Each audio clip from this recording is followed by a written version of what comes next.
Hello दोस्तों, कैसे हैं आप लोग। हम लोग कर रहे हैं इंटरमीडिएट क्लास 11th का न्यूमेरिकल यूनिट 1 का, जिसमें हमने प्रीवियस क्लास में कुछ न्यूमेरिकल्स को किया था एनसीईआरटी के।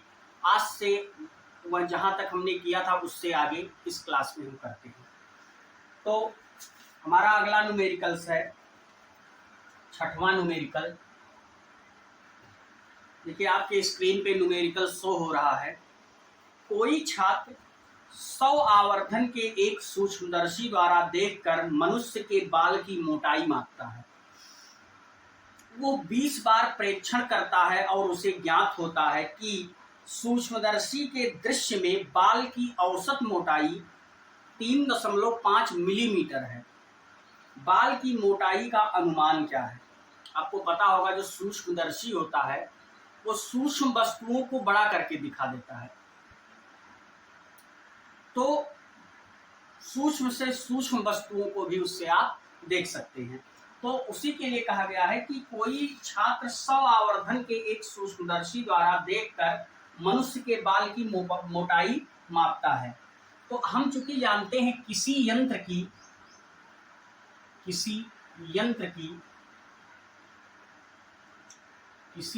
की जो आवर्धन क्षमता होती है, किसी यंत्र की आवर्धन क्षमता वो बराबर होती है आभासी मोटाई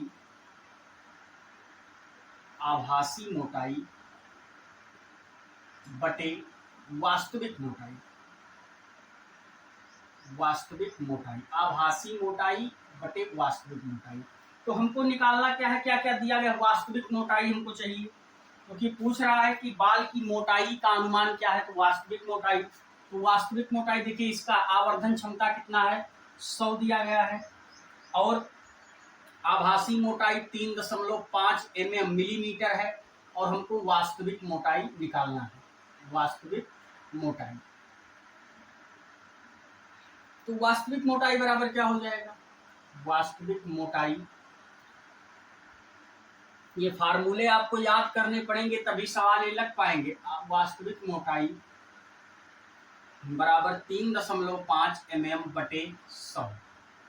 ये कितना आ जाएगा, 0.035 मिलीमीटर। जब आप 100 से भाग दे देंगे तो 0.2 अंक खिसक जाएगा। तो ये इतना आ गया। अब बाल की जो वास्तविक मोटाई है वो कितनी हो गई, यहाँ लिख देते हैं। बाल की वास्तविक मोटाई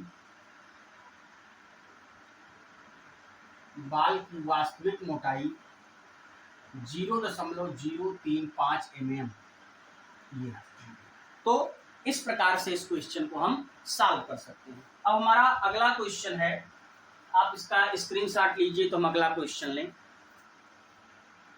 नहीं, नीचे ही सॉल्व कर देते हैं। 7वां क्वेश्चन क्या कह रहा है, मैं पढ़ रहा हूं, आप स्क्रीन पे देखिए। किसी मकान का फोटोग्राफ 35 मिलीमीटर स्लाइड पर 1.75 सेंटीमीटर स्क्वायर क्षेत्र घेरता है। स्लाइड को किसी स्क्रीन पर प्रक्षेपित किया जाता है और स्क्रीन पर मकान का क्षेत्रफल 1.55 मीटर स्क्वायर है। प्रक्षेपित पर्दा व्यवस्था का रेखीय आवर्धन ज्ञात कीजिए।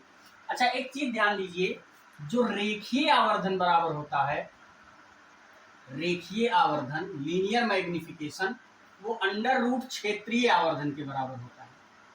क्षेत्रीय आवर्धन, इसका अर्थ क्या हुआ कि अगर हम क्षेत्रीय आवर्धन निकालें तो हमें रेखीय आवर्धन पता चल जाएगा। जो पर्दा व्यवस्था, प्रक्षेपित पर्दा व्यवस्था का जो रेखीय आवर्धन पूछ रहा है। तो सबसे पहले देख लेते हैं क्या क्या दिया है। दिया है स्लाइड का क्षेत्रफल। स्लाइड का क्षेत्रफल कितना दिया है, स्लाइड का क्षेत्रफल 1.75 सेंटीमीटर स्क्वायर। तो इसको चेंज कर लीजिए तो 1.75 गुणे 10 की घात -4 मीटर स्क्वायर हो जाएगा। और क्या दिया है, स्क्रीन का क्षेत्रफल दिया है। स्क्रीन का क्षेत्रफल वो कितना है, 1.55 मीटर स्क्वायर। तो क्षेत्रीय आवर्धन बराबर क्या होता है, इसका भी फार्मूला आप याद रखिए। क्षेत्रीय आवर्धन बराबर होता है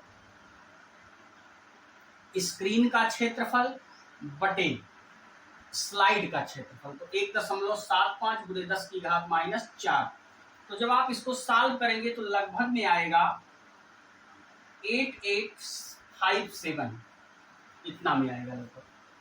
और अगर आपको निकालना है क्या, इसको आप जब सॉल्व करेंगे तो लगभग में इतना आएगा। तो आपको निकालना है रेखीय आवर्धन, तो रेखीय आवर्धन बराबर क्या हो जाएगा, तो रेखीय आवर्धन बराबर हो जाएगा, रेखीय आवर्धन बराबर हो जाएगा अंडर रूट क्षेत्रीय आवर्धन होता है, तो कितना है 8857, और जब आप इसका वर्गमूल निकालेंगे तो आएगा 94.1।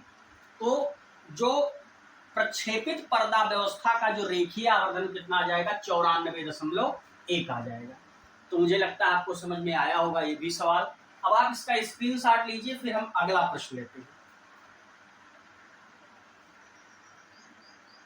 चलिए अब अगला क्वेश्चन देख लेते हैं।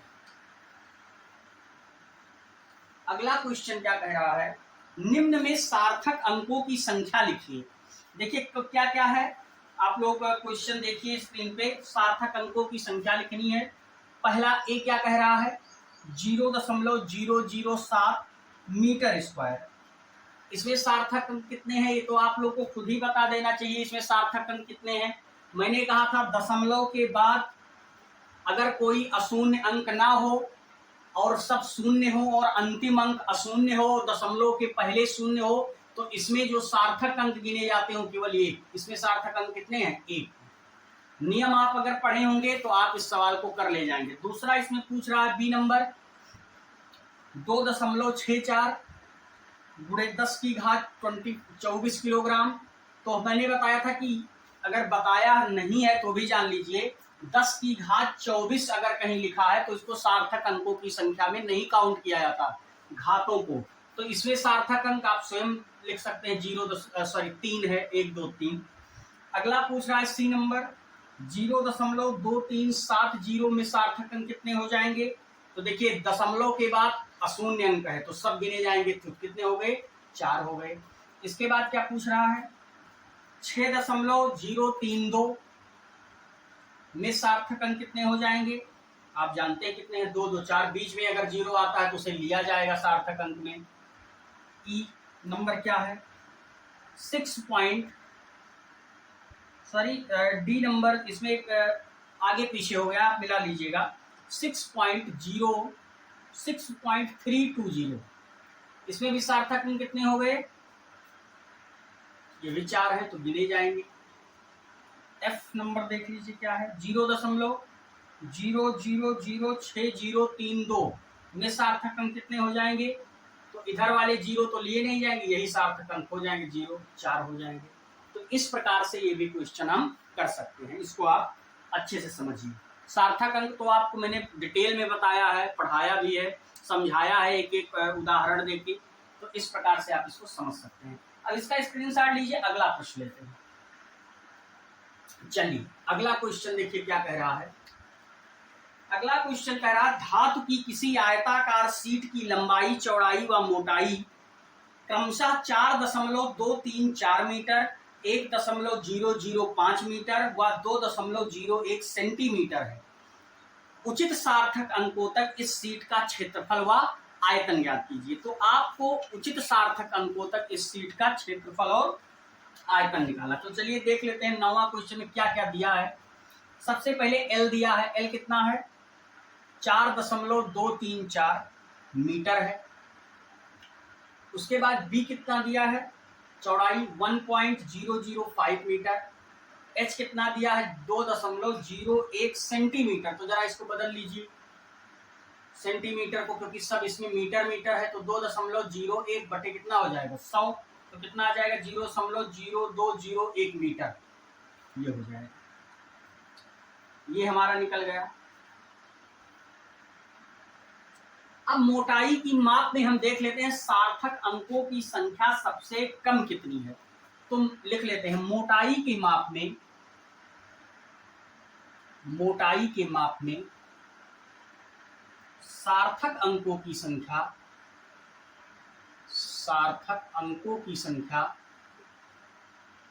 सार्थक अंकों की संख्या सबसे कम, सबसे कम कितनी है, 3 है। सबसे कम सार्थक अंकों की संख्या कितनी है, 3 है, क्योंकि सब 3 से ज्यादा है। देखिए 2 2 इसमें भी 3 है, इसमें भी 3 है, इसमें 2 2 4 है, इसमें 4 है, तो सबसे कम 3 ही है। तो क्षेत्र व आयतन सभी 3 सार्थक अंकों तक हम ज्ञात कर सकते हैं, यानी अर्थात शीट का क्षेत्रफल व आयतन, शीट का क्षेत्रफल व आयतन, शीट का क्षेत्रफल व आयतन 3 सार्थक अंकों तक हम ज्ञात कर सकते हैं, 3 सार्थक अंकों तक ज्ञात कर सकते हैं, ज्ञात कर सकते हैं। अब जरा ध्यान दीजिए, शीट का क्षेत्रफल क्या होता है? आयताकार शीट का क्षेत्रफल 2 LV BH प्लस HL। इसको आप जानते ही होंगे कि जो क्वेश्चन कह रहा है धातु की किसी आयताकार शीट है उसका क्षेत्रफल ये होता है। तो रख देते हैं, सबका मान तो कितना आएगा 2, L का मान कितना है 4.234 इंटू V का मान कितना है 1.005 प्लस B का मान है 1.005, H का मान 2.01 प्लस H 2.01 गुणे 4.234, ये हो गया।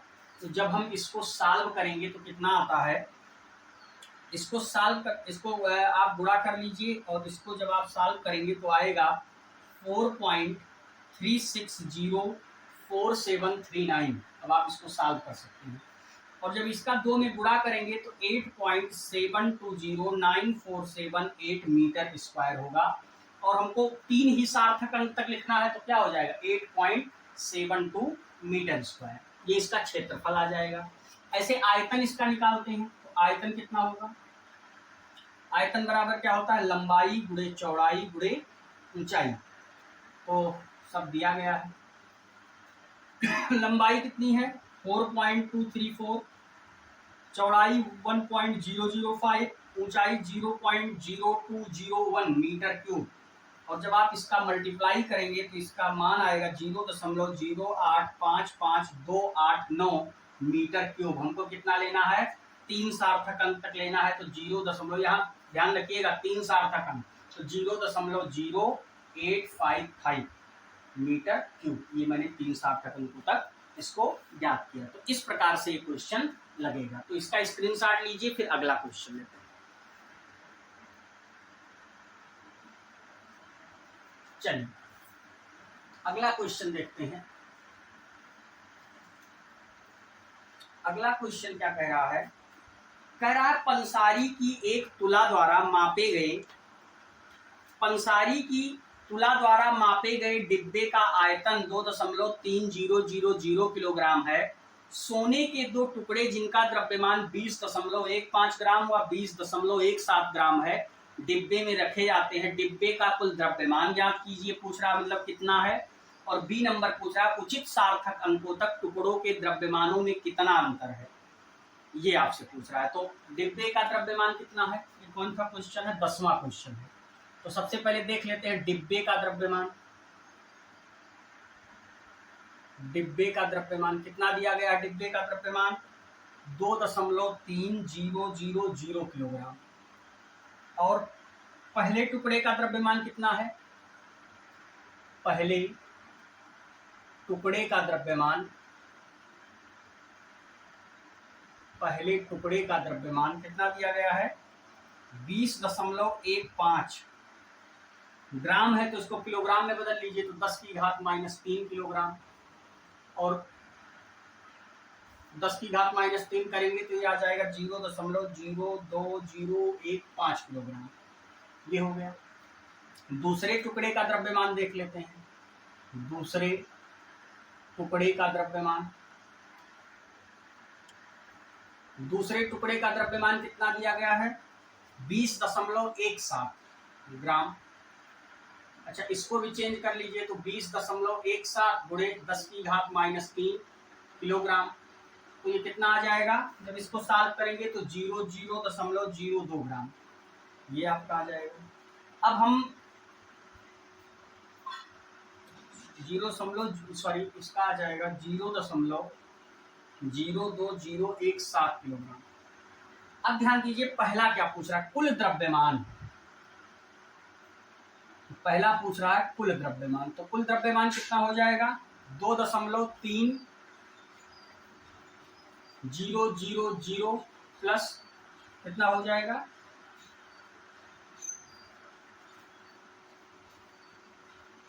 3 टुकड़े हैं ना, तो पहला तो किलोग्राम में है 2.3, दूसरा कितना आ जाएगा 0.02015 प्लस 0.02017। तो जब इन